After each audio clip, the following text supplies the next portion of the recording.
All right, guys. There are a few folks still logging in, so you know the drill. Go ahead and get signed in, as some of you have already done.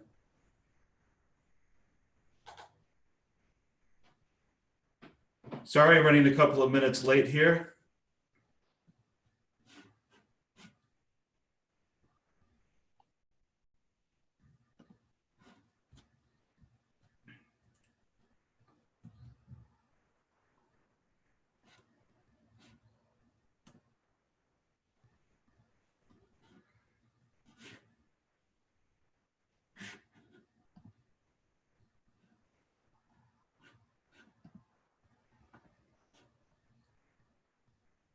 Okay, before we jump back into chapter 13 today, and the plan is to get that finished up, I just wanted to remind you guys that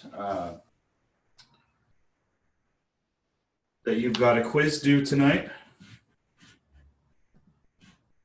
So your fourth quiz is due this evening.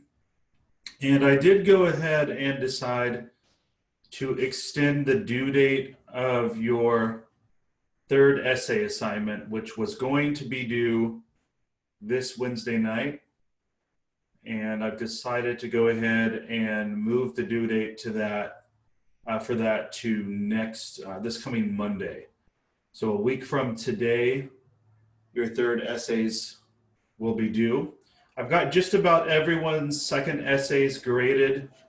I was feverishly working on getting them all finished up before class, but I had an interruption happen right before class started that caused me to still have, I think, 2 or 3 left of the second round of essays that I wasn't able to get to just yet. But the vast majority of you should see a grade for your second essay.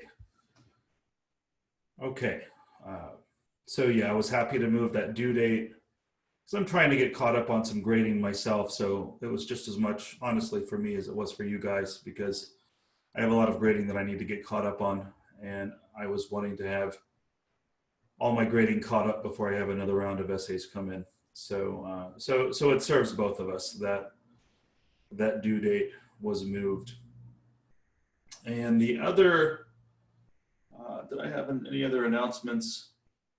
No, I think that's it. So third essay due next Monday. You should be working on that at this point. If you haven't already, I think maybe 1 or 2 people have actually already turned it in. But if you're still not sure about your topic, you need to decide that pretty soon and get that run by me before too long here, because it's due in a week. All right, so it looks like just about everybody is signed in, and that covers the announcements. So we're going to finish up chapter 13 on personality today, and hopefully we'll have some time to make a little bit of progress into chapter 14 on mental illnesses, or psychopathology, as we call it.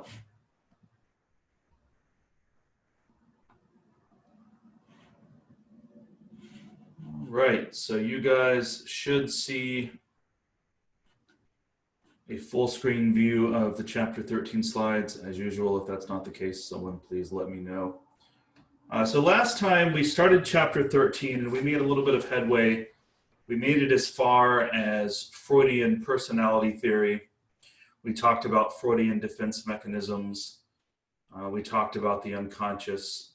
We talked about the id, the ego, and the superego. And that's where we left off. So today we're going to continue our exploration of some of the major theories of personality. Again, this is not an exhaustive discussion of personality theory. I'm kind of hitting on some of the highlights from chapter 13 due to the restraints of time. And there's a bit of material from chapter 13 that I'm not going to be able to cover, but I'm not going to include anything that I haven't lectured on in the final exam. Okay, so we've talked a little bit about the humanistic approach in some other chapters already. We've talked about how the humanistic approach to psychology emphasizes the maximization of human potential and kind of looks on the bright side, if you will. If anybody's familiar with the Monty Python song, "Always Look on the Bright Side of Life," one of my favorite Monty Python songs. I'm fond of singing it at karaoke, actually. But this is kind of the humanistic mentality, which is kind of a contrast to classical Freudian psychology or psychodynamic theory, which has sort of a negative view of human nature. And I've talked about this a little bit already, but Freud certainly had a dark view of human nature. And I've also talked about in the past how it's kind of understandable that Freud had a negative view of human nature given the circumstances in which he lived, given the fact that he was a Jewish man who lived through the Holocaust, who saw a lot of human misery in his life. And, we got to cut him some slack, I think, for having sort of a pessimistic view of human nature. There are some useful parts of Freud's thinking, like I've talked about before, particularly the idea of defense mechanisms. But he did have a very negative view of human nature. This is a contrast to the humanistic view, which believes that kind of sees human nature as being ultimately good. And some folks may see this as a naive view. And you could probably make a pretty strong argument that maybe that is a naive view. But the humanistic psychologists, they see human nature as being essentially good.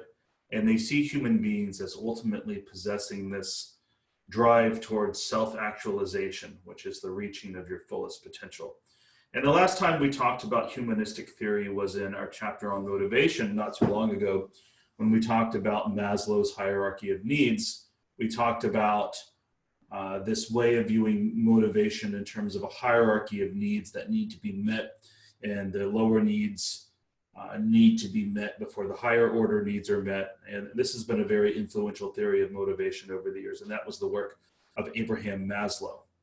The other major humanistic psychologist was Carl Rogers, and I would say that Rogers and Maslow are probably the two major humanists to be aware of. They certainly weren't the only humanistic psychologists, but they were kind of the fathers of the school of thought, more or less. But Carl Rogers was the other major humanistic psychologist. And he was concerned with the development of the sense of self, and he was concerned with looking at the psychotherapeutic angle of things. So Rogers will come up one more time in chapter 15 when we talk about his ideas on psychotherapy. But Rogers, his most famous book was called On Being a Person, or was it On Becoming a Person? I can't remember, but the title was something to that effect. But Rogers focused on the development of personhood. And in fact, his approach to psychotherapy was known as the person-centered approach, or the client-centered approach, as it's sometimes referred to. But Rogers was really big on this idea of unconditional positive regard, which is this idea of unconditional love. And Rogers believed that it was really important that children experience unconditional love from their parents, particularly in their youngest, most formative years. So I'd say the one commonality with Freud, although there are a lot of differences, the one commonality is that both approaches do emphasize the significance of early childhood in shaping our sense of self and our psyche. But Rogers believed that a lot of parents actually did not love their children unconditionally, that in many cases, parents place certain, what he called, conditions of worth on their children. In other words, you must meet these conditions in order to receive love or to feel worthy of love. And he believed that this caused a lot of psychological damage to children growing up. So he believed that it was critically important that parents practice what he called unconditional positive regard, which is basically a mouthy way of saying unconditional love in so many words. But this idea comes up again in his ideas on psychotherapy, which we'll look at in chapter 15, our last chapter. But he believed, unfortunately, that a lot of parents aren't always too great at exercising this unconditional positive regard in raising their children, and that these conditions of worth, these expectations that we put on our children as parents, have this way of negatively impacting a child's developing sense of self and their sense of self-esteem and their sense of self-worth. And in fact, a lot of this stuff on self-esteem and self-worth, self-concept, comes out of a humanistic way of looking at personality development. And there's actually some controversy these days as to how important self-esteem actually is. And self-esteem, of course, is the degree to which you think highly of yourself, or the value that you place on yourself.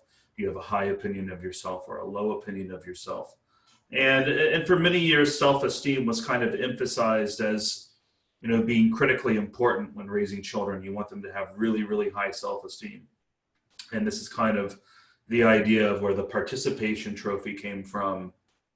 And this is becoming increasingly controversial. And in fact, there are some psychologists who have come to the conclusion that we've taken this a bit too far, and that we have overemphasized self-esteem. And that and there are some folks who take a more behaviorist approach and would see things like participation trophies as being actually harmful to children in some way, through creating an overinflated narcissistic ego and making them feel like they always get a reward, even when maybe they don't necessarily deserve it, so to speak. So that's controversial, but a lot of this emphasis on self-esteem originally came out of humanistic thinking. But there's actually some research that's been emerging that your textbook talks about with regards to self-esteem, where it may be the case that we've actually been overemphasizing self-esteem, and that it may not be as critically important of a variable to consider when raising our children as we might have thought that it was. That doesn't mean that it's not important at all. But for example, there's not a terribly high correlation between self-esteem and income or career success. So, you know, a lot of folks have been kind of reassessing this question of self-esteem. CJ says, I hated getting participation trophies. It felt degrading. Yeah, and there's this sense in which, you know, you could kind of argue that participation trophies water down the value of the reward, right? And if everybody gets a trophy, then the trophy doesn't mean anything, kind of. That's kind of one criticism. And this is a topic that I actually have my human growth and development students write a paper on. So if you're interested in this topic of participation trophies, if you want to take human growth and development with me this summer, I do have an essay assignment in that class where I have students write an essay on participation trophies, on whether they're good or bad. Jacob says, I agree, it basically felt as if they are trying to make you feel good. Yeah, and you know, feeling good is great and everything, but at the same time, we also want to reinforce we live in a capitalistic, competitive society where people who perform at a higher level make more money, right? And, you know, if you're more of a socialist mindset, you know, you may disagree with that practice, but the reality is that's the kind of society that we live in. So the question is, are we really preparing our children for the competitive world of adult life by always rewarding them just for showing up and putting in an effort, right? So that's controversial, and a lot of folks have different opinions on that. And that's something that psychologists continue to argue about. And again, if you're really interested in this topic, I'm teaching human growth and development this summer, and I need more students in my human growth and development section. I only have 3 or 4 students enrolled in that class at this point, and I need, I think, at least 10 students in the class for the course to make. Of course, it doesn't start till June, so we still have some time. But a little bit of shameless self-promotion here.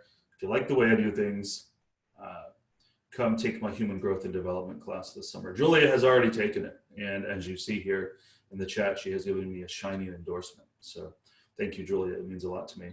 And I would love to be able to have you in the class again as well. But unfortunately, they won't let you register for a class you've already received credit for. Okay, so that's just a little bit on the humanistic approach. And again, the whole self-esteem participation trophy debate is still very much a lively debate. And I wouldn't be surprised if there are folks in this class who have differing opinions on that issue.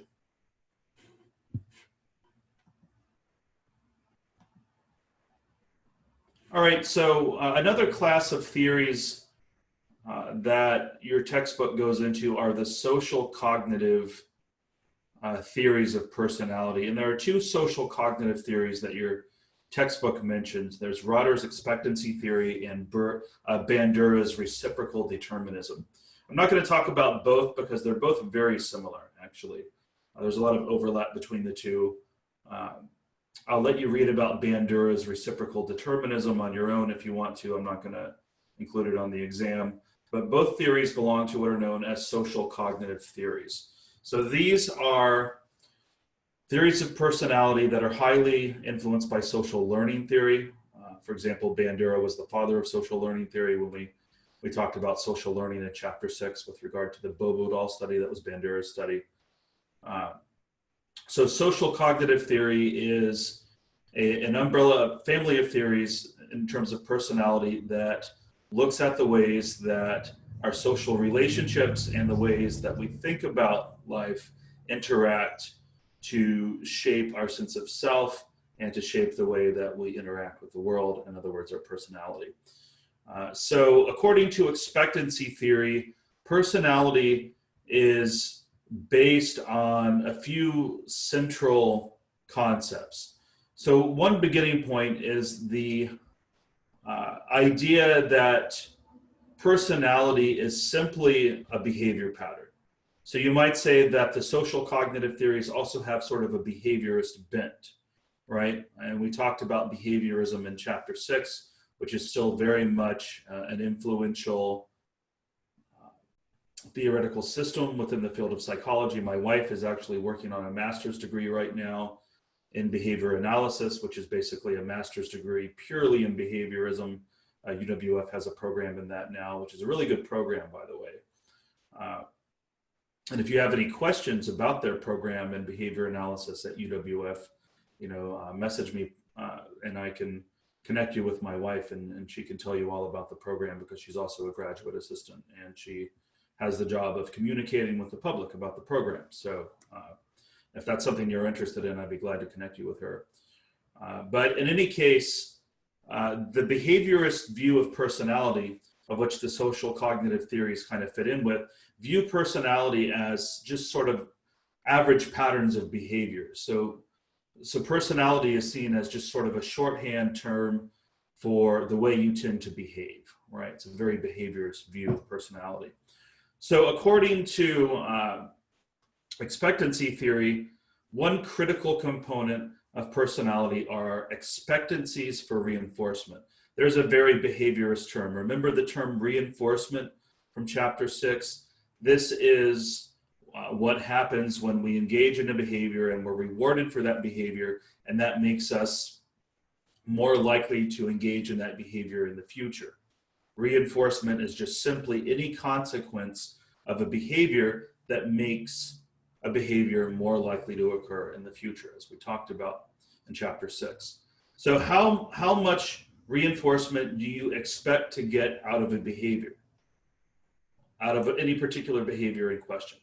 So let's say that you're unhappy with your weight and you'd like to lose some weight. So you're considering embarking on a program of nutritional change and increasing your physical activity level, which is the two basic things that you do to lose weight, right? You change the way you eat and you become more active, generally speaking, unless you have some sort of thyroid problem. But generally speaking, that's how you do it.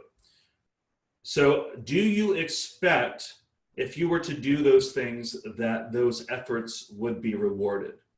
What are your expectations for reinforcement?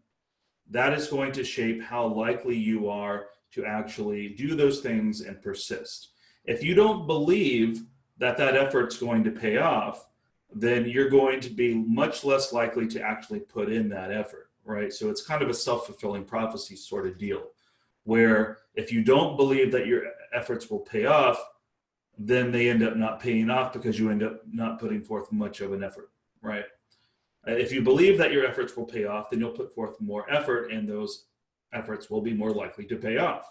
So there's this self-fulfilling prophecy going on here, and it can go in a positive or negative direction depending on your expectations of reinforcement.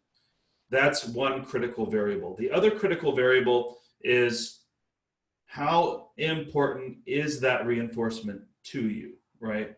Sure, you might talk about how you'd like to lose some weight.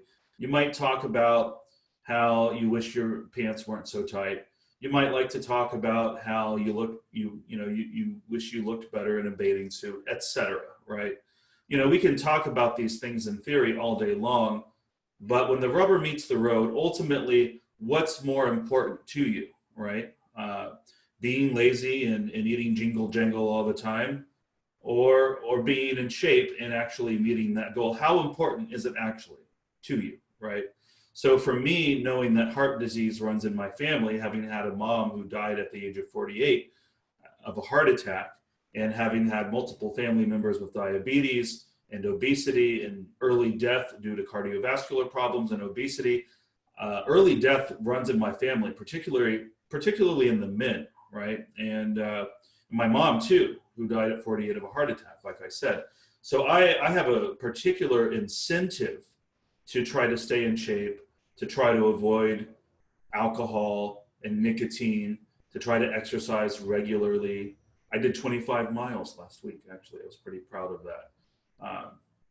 Jogged 25 miles last week, which is the most I've jogged in any week this year. And this week I'm going to try to go for 26. But in any case, those reinforcers are important to me. I highly value being in shape because I want to live a longer, healthy life, and I don't want to die in my 40s like my mother did. So yeah, I highly value those reinforcers. And I expect my efforts to pay off because I found from past experience that they tend to pay off. So I'm going to be much more likely to be successful in that goal because I expect my efforts to pay off and I value that payoff, if that makes sense. Ultimately, all of this adds up to what Rotter refers to as locus of control. Locus of control is, in essence, the question of what do you believe is in charge of your life, or who is in charge of your life? Are you in charge of your life?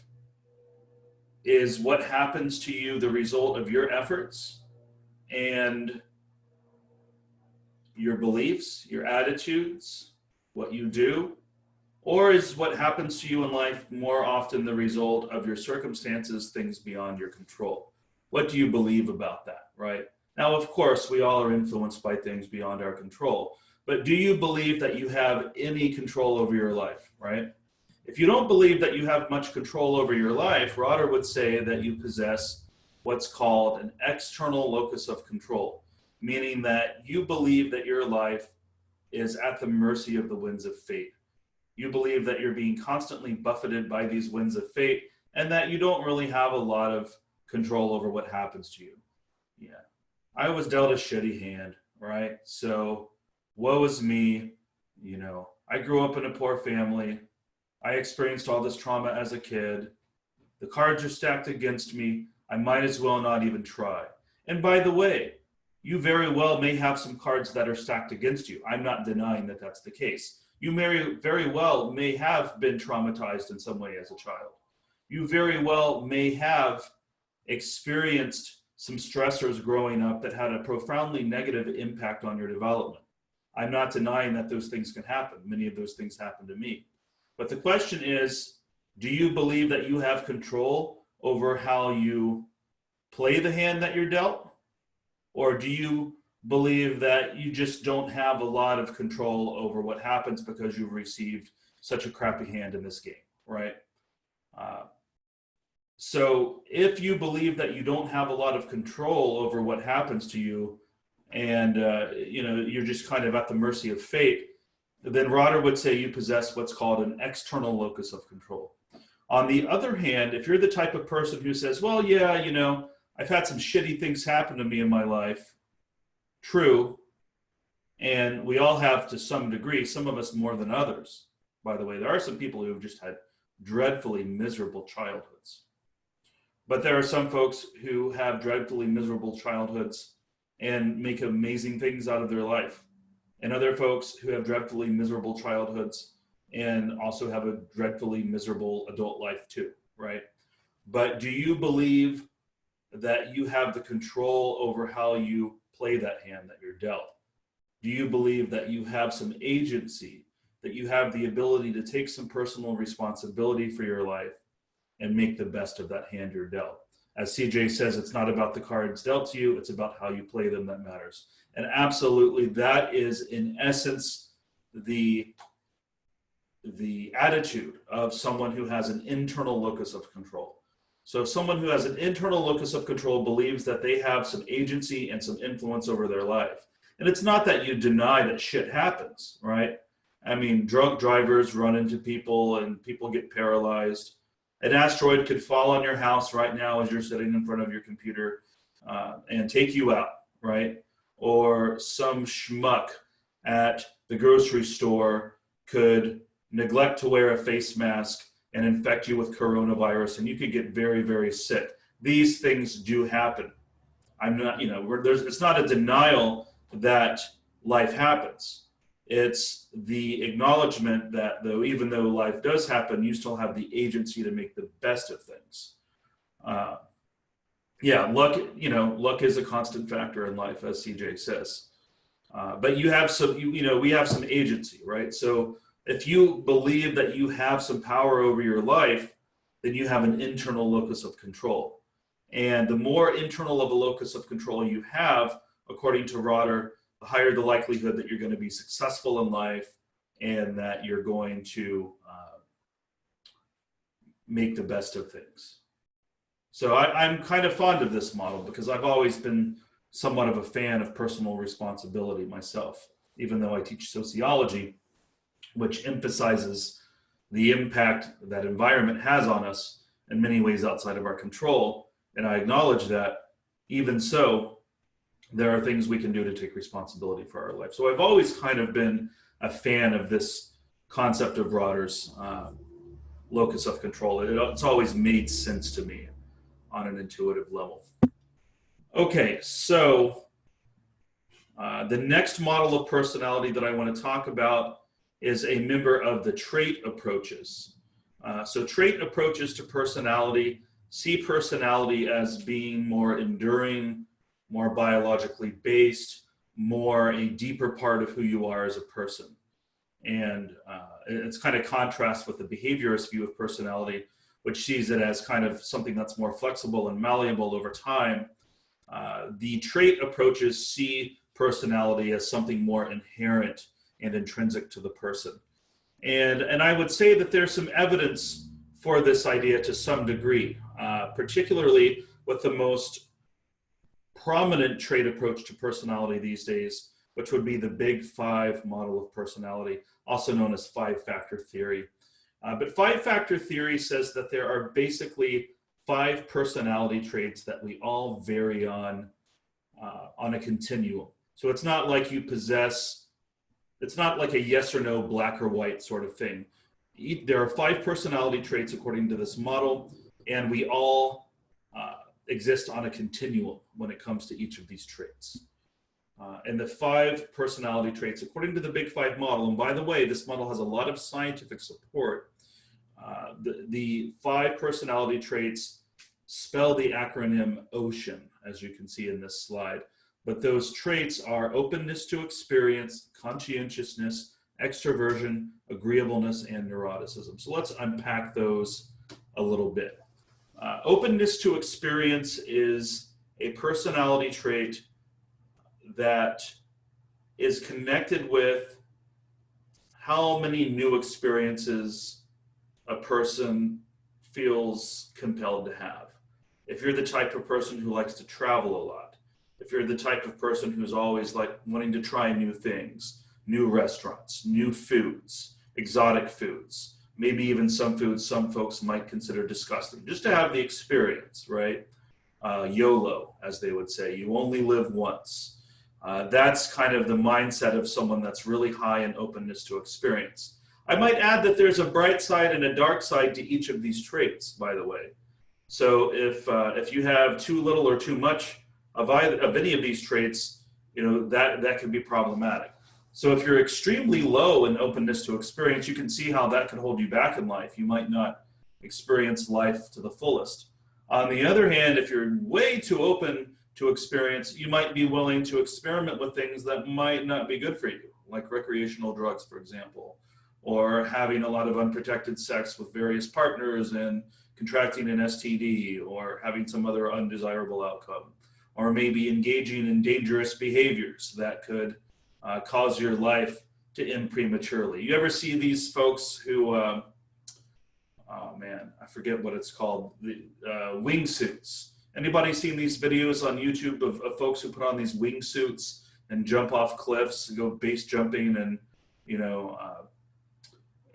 it's incredibly dangerous, but it looks like the most adrenaline-fueled activity that anybody could ever engage in, right? And I think it's something like 30 or 40% of people who do it end up dying, of people who do it regularly, right? Yeah, absolutely terrifying. So many people have died doing it. It's basically base jumping on steroids, right? Those are folks who are extremely high in openness to experience, adrenaline junkies, right? So the dark side of that, of having too much of that, is, you could die, right? You could try the wrong drug and die of an overdose. You could crave too much adrenaline and jump into the side of a mountain, right? But if you have too little of it, you could live a very boring life that's not lived to its fullest, right? So there's a bright side and a dark side to each of these, and there's a sense of moderation, I think, that we might all hope for. But to a large degree, a lot of these traits seem to be biologically based. Conscientiousness. This is one's level of attention to detail. If you're a very perfectionistic person, if you like to, perform at a really high level and be the best at everything you do and never be late to meetings and be the kind of person who can always be relied upon, then you might say that you're an extremely conscientious person. Interestingly enough, folks who are on the more left-wing end of the political spectrum often tend to be higher in openness to experience, and folks who are more on the conservative end often tend to be higher in conscientiousness. And these are general findings. So, there are conservatives out there who might be adrenaline junkies, and, there might be a liberal out there who's really conscientious, right? But these are just averages. Extroversion is the degree to which one seeks a lot of social stimulation. And I forgot to say about conscientiousness, the bright and dark side of that. If you're overly perfectionistic, we talked about the type A personality. This could cause your blood pressure to go up. You could be very anxiety ridden because you're never happy with yourself in life. I tend to be prone to this. I'm extremely high in conscientiousness, and I never let myself off the hook for anything. And I'm the type of person who, when I was in college, I considered a B to be a bad grade, right? And not that I think that of you guys. If I have a student who makes a B in my class, I think that's just fine. I think that's a very decent grade. But for myself, I wanted the A always, right? Maybe some of you guys can relate to that. And again, I'm not saying you're making a bad grade if you make less than an A, but that's just the way I was kind of towards myself. Yeah, Julia can relate to this, right? Times a billion. Yeah, so that's conscientiousness. So the dark side of that is over-perfectionism and anxiety. What do you think might be the opposite extreme, having too little conscientiousness? What do you guys think? Being a slacker, right? Not caring enough, like Dania says. So just kind of, just not caring enough and kind of being a slacker, right? So you want to be somewhere in between those two extremes. Being apathetic, yeah. Extroversion, as I was saying, is the degree to which you seek social stimulation. So the opposite of extroversion, of course, is introversion. And if you're in the middle between those two extremes, you're said to be an ambivert. But extroverts like a lot of social stimulation. So to an extrovert, a fun Friday night, might be, something like going to a party and drinking with some friends and having a rowdy, loud time, right? Whereas for me, I tend to be more introverted myself, even though I do public speaking for a living. In my private life, I'm kind of more introverted. But for me, my idea of the perfect Friday night is maybe watching a movie with my wife or putting on some Tchaikovsky and reading a good novel or a good book, right? Because I'm a total nerd. But I tend to be more introverted. I don't like a hell of a lot of social stimulation, only in small doses. And in fact, sometimes I get anxiety if I have too much social stimulation.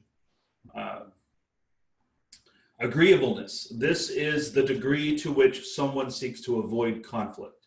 So if you're very high in agreeableness, you're the type of person who likes to avoid conflict. You're a peacekeeper. So, that's the bright side to having a lot of agreeableness is, you tend to be a peacekeeper, and you tend to be highly agreeable. People are really likable, right? People who are really agreeable, people tend to like them a lot. The downside, of course, like CJ says, is that you can be a pushover, right? You might let people take advantage of you. You might not speak up for yourself when you should, right? So being highly agreeable is good in the sense that it makes you more likable, and people who are really agreeable tend to be peacekeepers. On the other hand, we need people in the world who can speak up when there's injustice, right? We need people who aren't afraid to say what they think in an unedited way. And those are the people who tend to be lower on agreeableness. So yeah, we need both types of people in the world, don't we? Neuroticism. This is a term that kind of has taken on a negative connotation, but it doesn't necessarily have to be a negative connotation. Neuroticism in this model is just simply one's degree of emotional reactivity. So if you're a highly emotionally reactive person, if you're the type of person who, cries really easily at the movies, like I do, by the way. I was that one guy in the theater crying at the end of The Notebook, right? I don't know who's seen the Notebook. It's a tearjerker, right? But I was that one dude crying. And just kind of a role reversal, because my wife is a lot less neurotic than I am. It takes a lot more to make her cry than it does me. So sometimes she kind of pokes fun at me for that, because I'm really emotionally sensitive, and it's fine. It doesn't hurt my feelings, because I'm very emotionally sensitive. I own that, and I'm not ashamed of it at all. And I love who I am, but I'm a very emotionally sensitive person, and the seeing animal suffering and human suffering tends to move me very deeply, and I tend to react emotionally to things really easily, and that's kind of how empaths tend to be, right? So neuroticism, I'm probably a little higher in that. I'm an emotionally reactive person, but we need both types of people in the world. We need people who are more people who have nerves of steel, right? We need people who aren't rattled easily, right? Like people in the special forces and the military, and law enforcement officers and fighter pilots, and folks who can just handle an extraordinarily extreme amount of stress, right? We need those type of folks in the world, but we also need emotionally sensitive, empathic people too. It takes all types to make the world go around. Yeah, some good comments coming in here. I sobbed at the end of Avengers Endgame. Spoiler alert, Iron Man dies. And yeah, I cried too. Yeah, and I didn't expect that, because I always thought Tony Stark was kind of an asshole, right? But yeah, he sacrifices himself for everyone at the end of the last Avengers movie. Diana says, I sobbed at the end of Endgame. CJ is more likely to cry reading a book than at a movie. Julia says, same. Can you say the definition of neuroticism one more time? One's degree of emotional reactivity. Yeah, so the more emotionally reactive you tend to be, the higher you are in neuroticism. And that's one that I tend to be kind of high in as well. I'm very emotionally reactive. But if you have more nerves of steel and it takes a lot to rattle your cage, to make you anxious or to make you cry, then you're lower in neuroticism. I cried, it still hurts. Yeah. I was upset by that ending. Yeah, I think we were all kind of expecting Captain America to be the person who sacrificed himself. But that's not how it went, because Captain America was always the more self-sacrificial guy, right? We saw that from the very first Captain America movie. My nerd is showing right now, I know. But they kind of flipped the script on us at the end, and they made Tony Stark, who was kind of the jerk of the bunch. He in the end, he's the one that sacrificed himself for everyone. He went back in time for booty. Yeah, that's true. Yep, sure did.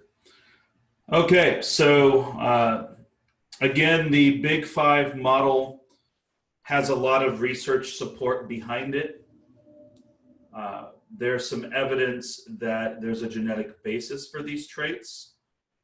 That doesn't mean that it's all nurture, and that doesn't mean that it's all nature, rather, and nurture plays no role. Nature and nurture interact with each other to bring these traits out, for sure. But there does seem to be a fair degree of genetic influence, because we've seen twin studies, for example, where identical twins raised apart tend to have very similar Big Five personality profiles. And there's some evidence that these personality traits are cross-culturally universal as well. So I already talked about what the 5 traits are, but here you have a slide that gives you definitions. Just to recap the things I've already said, if you need to take a look at that, there it is. Again, you can remember the 5 traits pretty easily with the acronym OCEAN. Okay, so the last part of the chapter that I want to talk about today involves the measurement of personality. Just kind of a quick crash course on that. So the traditional way of measuring personality for many years was through what are called projective tests. And you might recognize the word projection as being one of Freud's defense mechanisms. Freud believed that the ego tries to keep these scary parts of ourselves and our subconscious, like we talked about, through these defense mechanisms. And projection is one of those defense mechanisms. So projective personality tests are based upon this idea of projection. And the idea behind it is that you show a client, the psychiatrist or the therapist or the psychologist shows the client a series of ambiguous images, and you say the first thing that comes to your mind. And the 2 most well-known versions of projective personality tests are the Rorschach test and the thematic apperception test. Yeah, the Rorschach inkblot test. So here we have, in the next slide, in figure A, you see a Rorschach inkblot card. So it's just an inkblot, but we all tend to see things, and you're shown a series of these images, and you say the first thing that comes to your mind. Now, when I see this image, I think of a bat. For whatever reason, I see a bat, and I've probably biased you guys now, and a lot of you guys are seeing a bat now that I've said that. But you say the first thing that comes to your mind without even thinking about it. It doesn't matter if it's the most weird response, right? I mean, if you see a vagina, you say you see a vagina, right? If you say you see a demonic fox, like CJ says, you see a demonic fox. But you say the first thing that comes to your mind, and you're shown a series of these images, and the idea is that you project aspects of your personality onto the images, right? And the therapist is trained to get an idea of what your personality is all about through what you see in the ambiguous ink blots. So that's the Rorschach. It's the most well-known projective personality test. The other one shown in the slide, I don't know if you can see it as well, is the thematic apperception test. In the thematic apperception test, you're shown a sketch of usually a person engaged in some ambiguous behavior. Like here in the bottom left, in figure B, you see a man and a woman. You see a woman clinging on to a man. And what you're told to do is to create a story of what is happening in that image. So you look at the image and you say the first story that comes to your mind. So what is happening in that image? Does anybody care to share their impression of what is happening in that image on the bottom left of the man and the woman? What is happening there? There's no right answer. It's just whatever comes to your mind.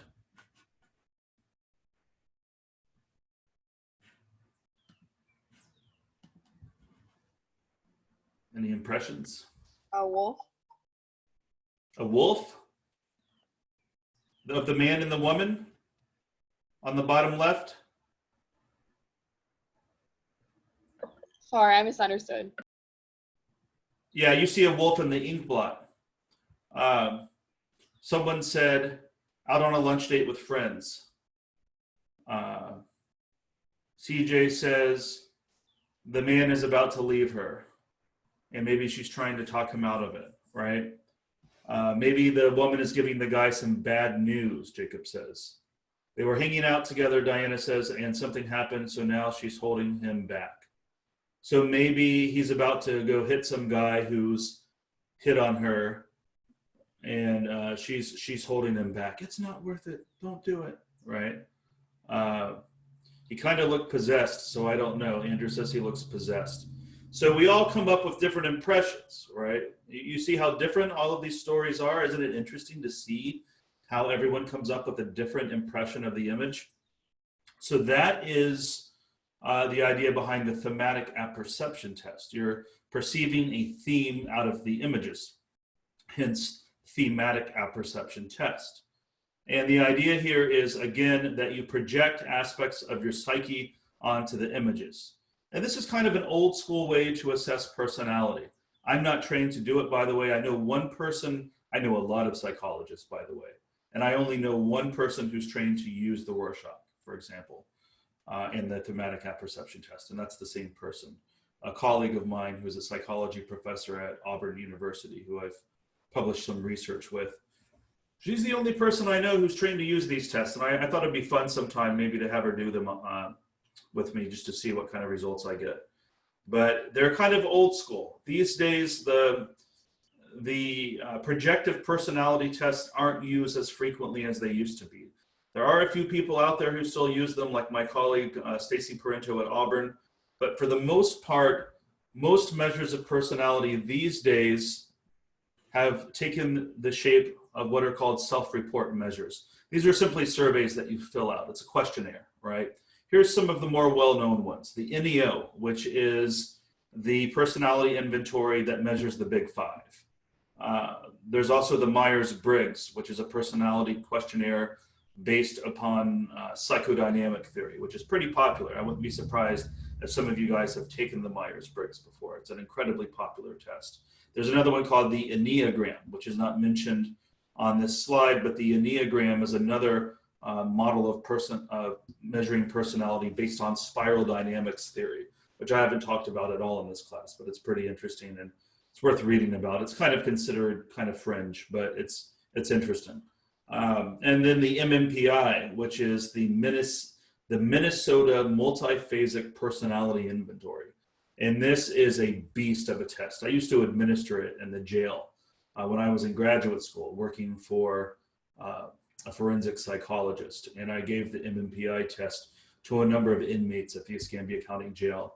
And it was boring to give it to them. All I did was basically hand them the paper and they filled it out while I sat there and watched them.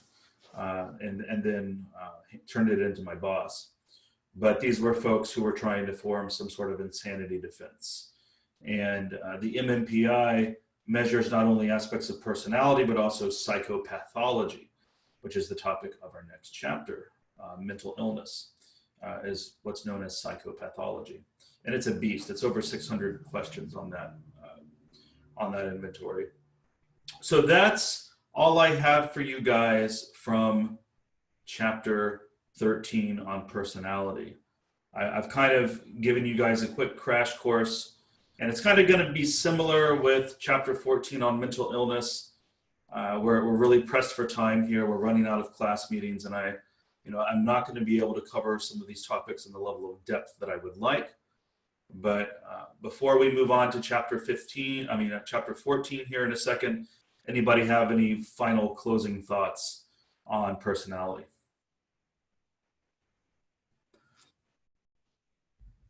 All right, so I do want to go into a little bit of chapter 14 today. We have a little bit of time left. Chapter 14 is our chapter on mental illness, which is what's also known as psychopathology.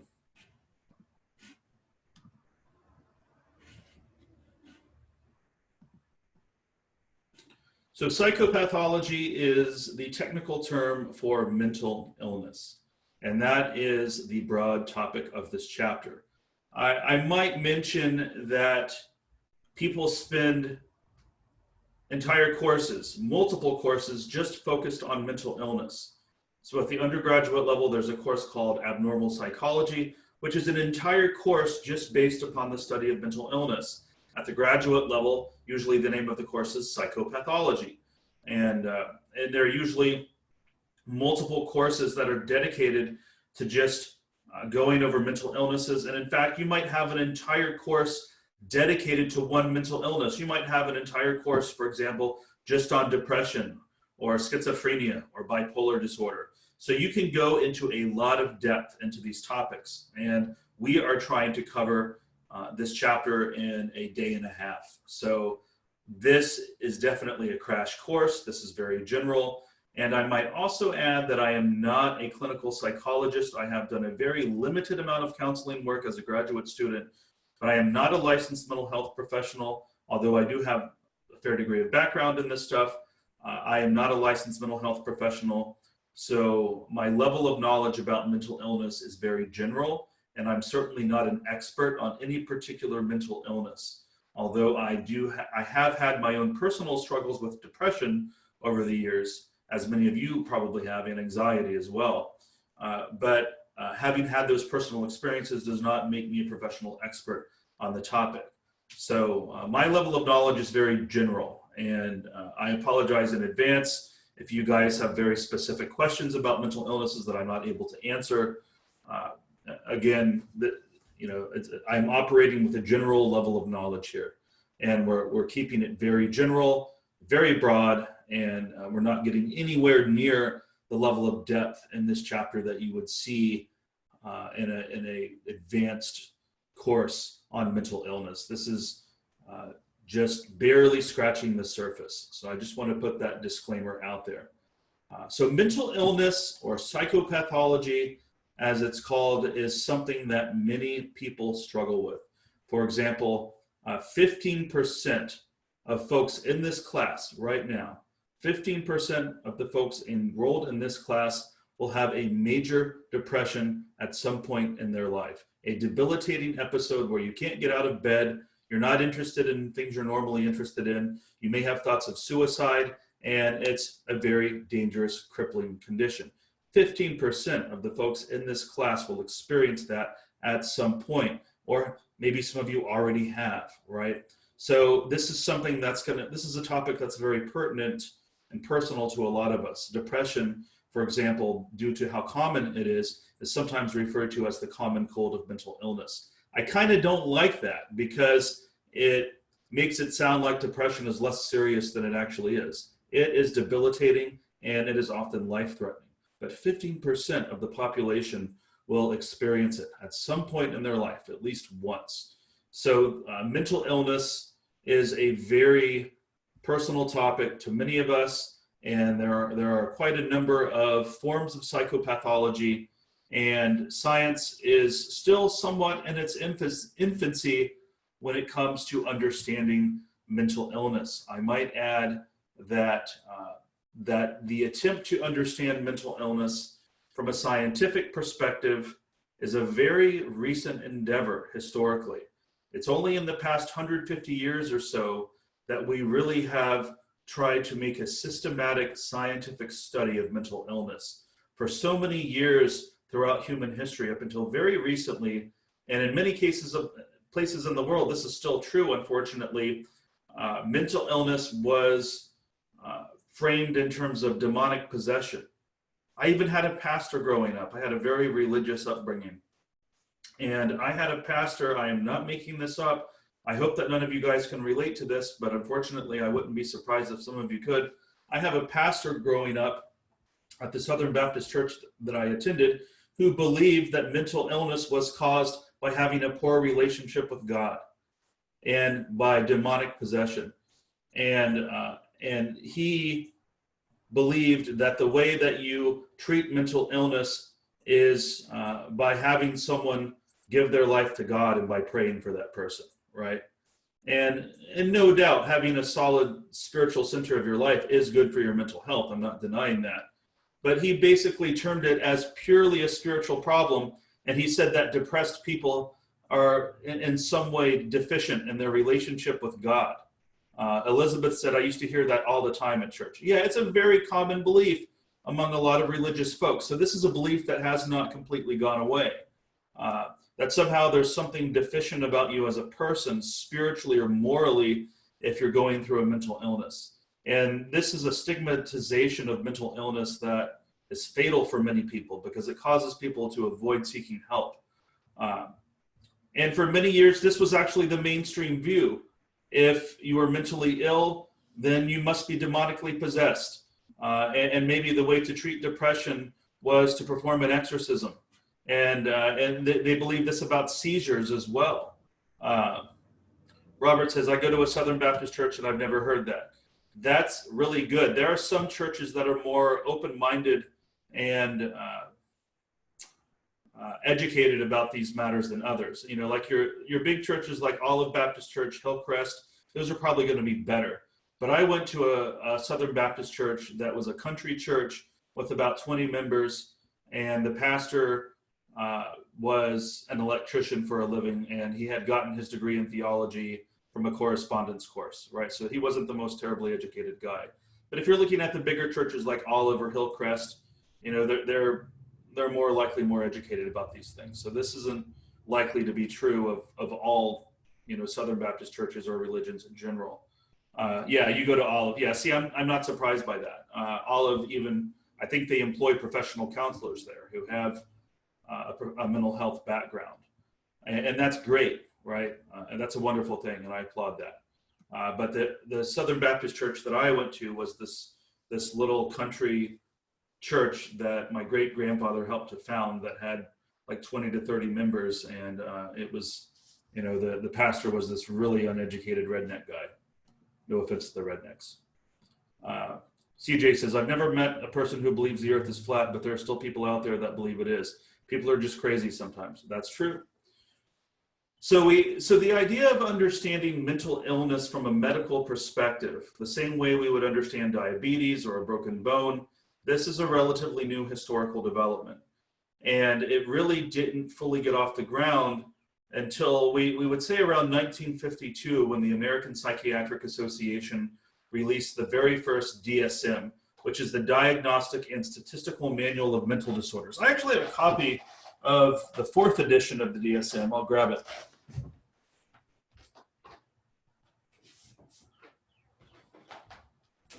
So the DSM is in its 5th edition right now, and this is the 4th edition. So this is a little out of date, but it's a very thick book, as you see,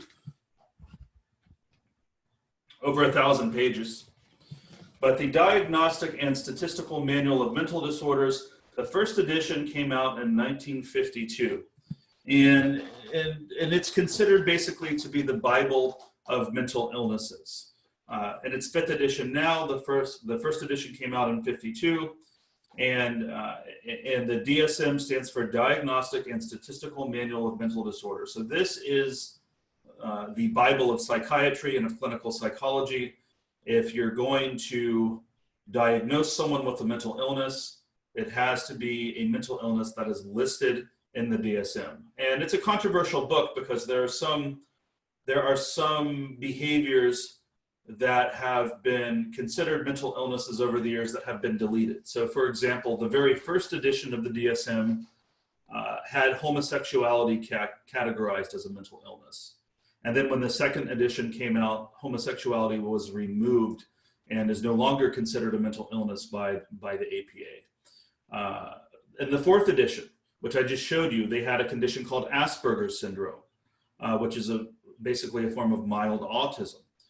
They got rid of Asperger's syndrome, and it's not in the DSM-5, right? Now they just have autism spectrum disorders, but they got rid of Asperger's syndrome. Some folks believe that sex addiction should be in the DSM, or pornography addiction. Neither one of them are. That's very controversial. There are a lot of professionals who believe that sex addiction and pornography addiction should be in the DSM, but they're not, right? So there's still ongoing debate about what should and shouldn't be in the DSM. I think it's important to put that out there.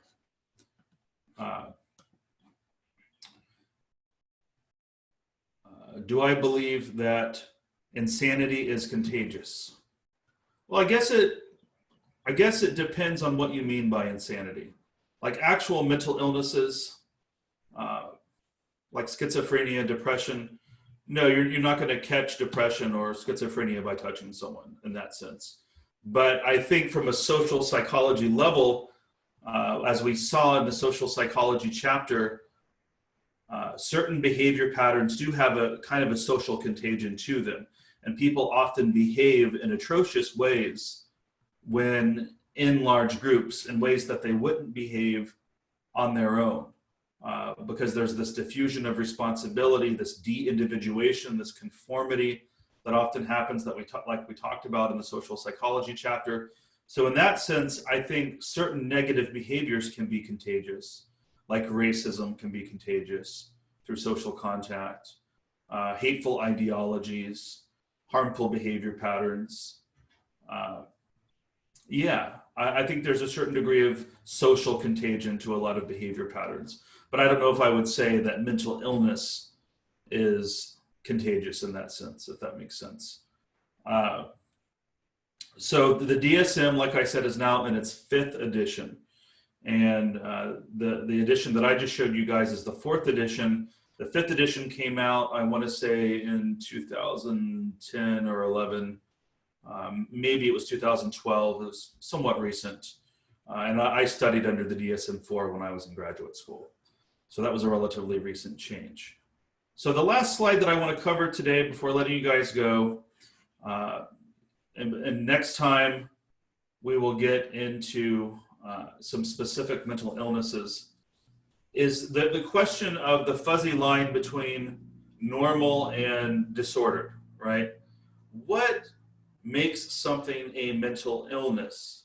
Does something just being weird make it a mental illness? So for example, if I wore Bubba teeth to class every day, like those fake teeth that make me look like my teeth are rotted out.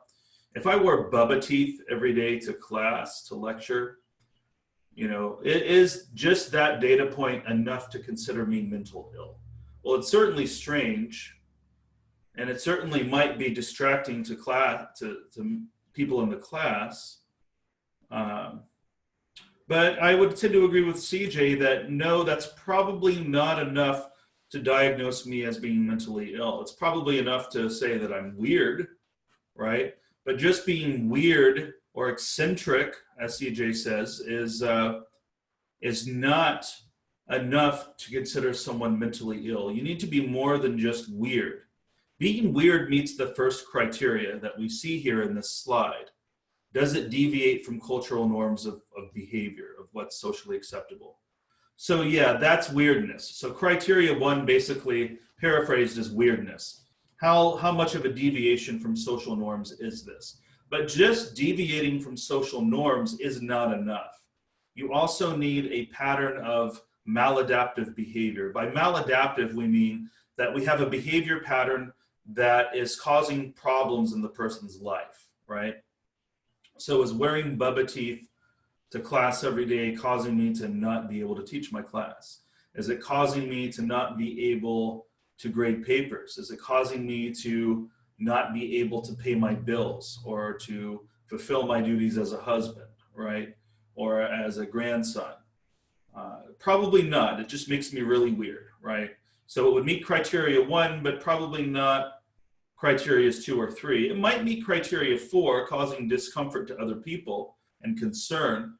So we might have 2 out of the 4 criteria met, but we need more. You know, we need problems caused by this behavior. It needs to be maladaptive and to some degree self-destructive, right? Is it ultimately harming me or other people around me, right? But if you can answer yes to all 4 of these questions, the more of these questions that you can answer yes to when talking about a behavior pattern, the highly the likelihood that you're talking about a mental illness. And again, there's both an art and a science to diagnosing mental illness. It's not a clearly defined line between eccentricity and mental illness, and it takes a trained professional to be able to spot that line. So next time we'll continue we'll talk about the etiology of mental illness, which are the causes of mental illness, and we'll look at 2 major models. We'll not spend a lot of time on that, but we'll start by looking at the diathesis stress model and the biopsychosocial approach. And then once we talk about approaches to etiology, then we'll jump in and we'll start to talk about some specific mental illnesses, starting with anxiety disorders. So that's what we have in store for next time, and that's going to be it for today. If you have not signed in, please go ahead and do so, and that'll be it. So I will see you guys on Wednesday.